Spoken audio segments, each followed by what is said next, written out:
Hello guys, তো আজকের ব্লগটা হইতেছে একদম অন্য রকমের মানে কি ধরনের যদি জানতে হয় তাহলে দেখতে হইব পুরো ব্লগটা। আজকে রবিবার সকাল অনুমানিক 11টা সাড়ে 11টা। তো আজকে আমাদের ঘরে হইতাছে গোপাল সেবা। তো গোপাল সেবার জন্য আজকে আমার কাছে দায়িত্ব আইছে যে আজকের ভোগ রান্নাটা আমার করতে হইব। তো যেমন কথা তেমন কাজ, আমি লেগা পড়ি ঠাকুরের ভোগ রান্নার লেগা। তো কি কি রান্না করছি আজকে ওইটাই তোমরা দেখাবো। তো রান্না হইব আজকে খিচুড়ি। তো খিচুড়ির লেগে প্রস্তুতি, প্রথমে আমি ভাজা করিলেই এই ডালগুলা, তারপর আর কি ডাল ভাজার পর আমি ডাল নামাই দিই। নামানোর পর আমি একে একে যা যা প্রসেস থাকে সবই আমি করতে থাকি। তো গোপাল সেবা মানে একটা বাড়িতে অনেক বড় একটা ব্যাপার, যা আমি এই প্রথমবার অনুভব করছি। কারণ এর আগে আমার বাড়িতে গোপাল তো আসিল না। আর এই যে গোপাল যিনি, তো ওনারা দেখামু। তো উনি হয়েছেন গিয়া আমার পিসাত্ত ভাইয়ের বউ, আমার বৌদির গোপাল ঠাকুর। তো আমার বৌদি তারা গেছুন এক জায়গাতে ঘুরানিত, তো এর লিগা আমরা বাড়িতে গোপাল আসুন। তো আমরা ঘরের মানুষরা ঠিক করছি যে গোপাল যেহেতু আমরা বাড়িতে আইসুন, এটা তো খুব একটা কম কথা না, অনেক বড় ব্যাপার যে গোপাল নিজেদেরকে আমরা বাড়িতে আইসুন। তো আমরা উচিত একদিন তাদের রান্না বান্না করিয়ে খাওয়ানোর। তো এটাই আমরা ঠিক করি যে এই রবিবারটাই আমরা নিয়ে দেখবো কি হয়। আমরা যতদূর পারি আমরা গোপালের সেবা দেওয়ার চেষ্টা করবো, মনে প্রাণে আমরা করার চেষ্টা করছি। বাকিটা গোপালের ইচ্ছা, তার যেমন ইচ্ছা তেমনই হইছে। আর সত্যি কথা বলতে গেলে আমার গোপাল ঠাকুর আননের খুব ইচ্ছা। আমি মারে একদিন কইছিও যে এরকম একজন আনি না একটা গোপাল, আমরা ঘরে সেবা দিব। তো মায়ে বুঝাই দিলে আমার যে গোপাল সেবা দেওয়া এত সোজা না, অনেক টাফ বিষয় এটা। তো তার লেগে আমি আর বেশিও দিছি না।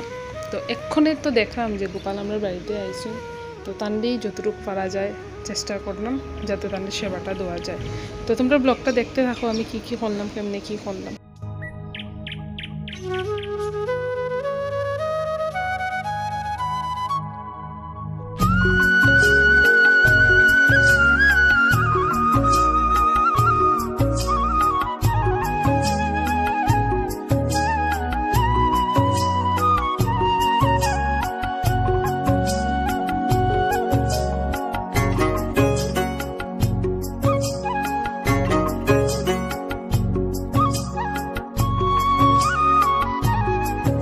তো দেখতে দেখতে অলমোস্ট আমার খিচুড়ি রান্নাটা কমপ্লিটই হইয়া পড়ে। তারপর আমি এদিকে ভাজা রান্না করি, পায়াস তো হইয়া যায়, তার সাথে একটু ঘেট রান্না করি। তো এটাই আসলে পায়াস, ঘেট আর 5 রকমের ভাজা রান্না করছি গোপালের লেগে। তো এইভাবেই এই পুজোটা আমরা সম্পূর্ণ করছি।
এক্ষণে বইয়া পড়ছি প্রসাদ খাইতে। সত্যি কথা হইতে এই যে রাঁধছি এটা আমার কাছে পুরো খেলনা বাটি মনে হয়েছে।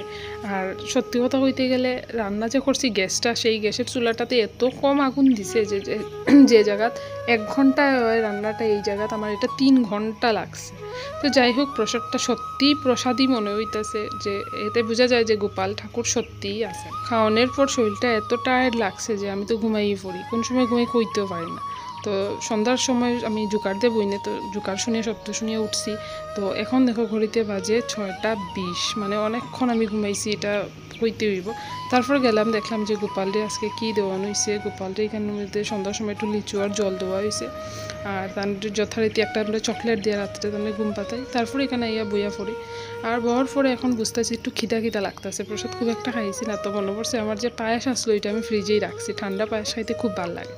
তো এখন একটু পায়েস খাইমু, খাইয়া এই ব্লগটারে শেষ করবো। আর পায়েসটা সত্যি খুব স্বাদ হয়েছিল। আমি নিজে রান্না করছি, ওই আমি প্রশংসা করলাম না, সত্যি পায়েসটা মানে খুব স্বাদ হয়েছে। আমি আগেও রান্না করছি, এত স্বাদ হয়েছে না কোনো দিন।